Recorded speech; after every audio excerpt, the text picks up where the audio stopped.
Muy buenos días y bienvenidos un miércoles más a Hablando de Espiritismo. Soy Ignacio García y hoy desde la Sociedad Espiritista Alicantina venimos a hablar del tema el despertar de la conciencia. Por regla general se piensa que el despertar de la conciencia sucede de un día para otro. ¿Será así tan rápido y sencillo? Sin embargo, los mismos espíritus de elevada condición moral y espiritual nos dicen lo contrario. Incluso, ellos mismos nos hablan acerca de sus experiencias para que podamos comprender la educación que recibimos a través de los mensajes, de las psicografías de diferentes médiums instruidos y dedicados al bien de orden superior. El Espíritu Emmanuel en la lectura 118 del libro Fuente Viva dice así: todo en los círculos de la naturaleza obedece al espíritu de secuencia. ¿Qué quiere decir esto? Bien, una secuencia es una sucesión de cosas que guardan entre sí cierta relación. Según la frase del Espíritu Emmanuel, esto nos da a entender que la vida, todo tiene su proceso de transformación y continuidad en el tiempo. Así lo determina la mente inteligente y creadora del universo, Dios. Hoy, en Hablando de Espiritismo, recordamos a un elevado espíritu como lo es Francisco de Asís, en el libro de su mismo nombre, inspirado por el espíritu Miramez, a João Nunes Maia. Edición de Editora Espírita Cristiana Fuente Viva en Belo Horizonte, Minas Gerais, Brasil, en 1986, cuya lectura y estudio recomendamos muy encarecidamente. Encontramos en el capítulo titulado Despertar lo siguiente.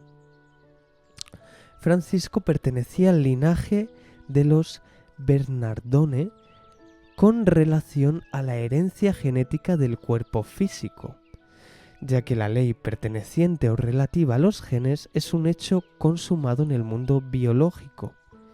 Esta herencia genética heredó del padre algunas influencias limitadas que se encontraban en las profundidades de la conciencia de su progenitor.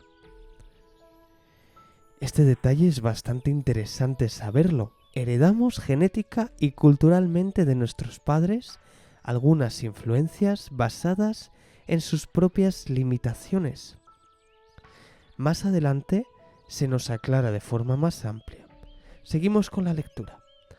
Sin embargo, en el área de espíritu, Francisco era el mismo, que como alma evolucionada podría actuar a través de su poderosa mente contra el proceder de su padre, cuya psique, influenciada por neurosis y fobias tales como miedo, preocupaciones constantes, odio, egoísmo, maldad, orgullo, inconscientemente intentaba transmitir a su hijo.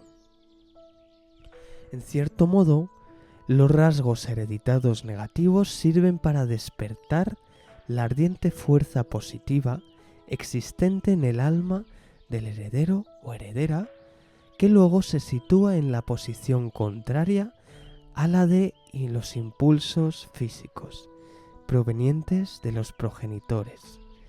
Vemos un ejemplo en lo que ocurrió con Siddhartha Gautama en los años comprendidos entre el 563 y el 483 a.C. En estos casos, la elevación del espíritu predomina las condiciones inferiores y las transforma en valores extraordinarios, de modo que embellecen los propios caminos del ser espiritual. El amor cubre la multitud de los errores, y ese amor es la herencia de Dios, en la pauta común de la vida de los misioneros que reencarnan en el planeta Tierra.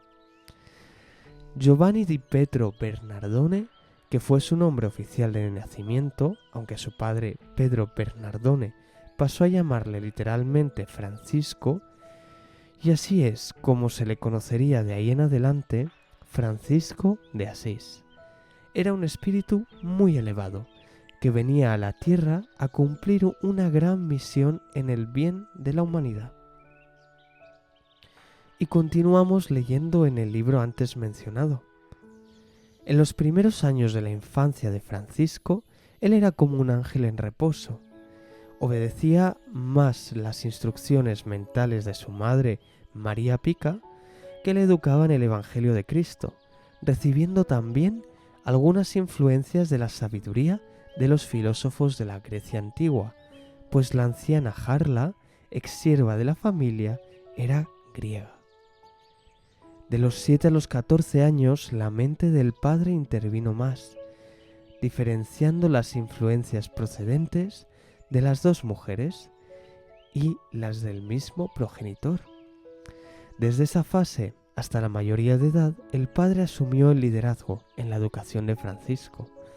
Sin embargo, de ahí en adelante, como espíritu elevado que era Francisco, ya nada más en la tierra lo dirigió. Él se volvió él mismo, con su propio mundo, rompiendo las amarras exteriores por la verdad que ya conocía como espíritu.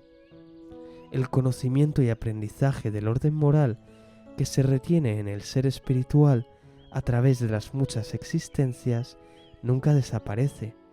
La sana influencia de su madre y de la anciana griega también favorecieron ese despertar secuencial. Y retomemos la lectura. Y Francisco comenzó a vivir de acuerdo a esa verdad atesorada en lo más profundo de su conciencia. Los caracteres heredados por los genes biológicos bajo todos los puntos de vista se debilitan por el poder renovador del espíritu. Los impulsos inferiores van dando lugar a emociones elevadas. Es gracias a la acción del poder, de la fuerza del amor, herencia de Dios. La violencia se transforma en mansedumbre, y el odio en amor, la avaricia en caridad, la venganza en perdón, el silencio de la ignorancia en música divina. Los conceptos de libertad de aquel ser que presentaba a sus familiares como una contradicción a primera vista, parecían ser de subversión, desobediencia e ingratitud con los que, de pronto, sus padres no concordaron. Volvamos atrás un momento. El Espíritu Emmanuel nos decía: todo, en los círculos de la naturaleza, obedece a una misma acción de ir hacia adelante, dentro de esa secuencia que hemos explicado antes. Mientras aún Francisco se encontraba en el mundo espiritual, antes de su fecundación en un cuerpo físico, ocurrió lo siguiente. Un espíritu de aquella pureza pidió con la humildad a su futuro padre formar parte por algún tiempo del hogar familiar de Pedro Bernardone que formó en la tierra. Pidió igualmente con humildad a la vieja sirviente de la familia su participación y el apoyo a favor de su madre y de sí mismo cuando estuviese en el ropaje de la carne. Nos detenemos un momento. ¿Podemos darnos cuenta del orden superior que hay en la organización espiritual de Dios cuando se planifican las reencarnaciones de la mayoría de espíritus? Todo obedece a un orden perfecto y a una sucesión de secuencias tal y como estamos viendo. Y volviendo a la lectura, en el fondo, quienes más ganarían serían ellos, los padres y la anciana sirvienta, por ofrecer morada a un alma selecta en el viaje por el planeta. ¿Quién en el mundo no haría cualquier sacrificio para hospedar a un viajante de esa estirpe, procedente del país de la luz? Cualquier precio sería una bendición de Dios, misericordia de los cielos. El precio de ayudarnos mutuamente en fraternidad, caridad, a despertar la conciencia. Así pues, hemos visto que el despertar de conciencia del que tanto se habla sucede de forma paulatina y secuencial. Es del todo inexistente que suceda de hoy para mañana, el desarrollo evolutivo de las almas. Y parafraseando de nuevo a Emmanuel, nos despedimos hasta la semana próxima. Todo en los círculos de la naturaleza obedece a un mismo espíritu de secuencia. Muchas gracias por vuestra atención y feliz miércoles.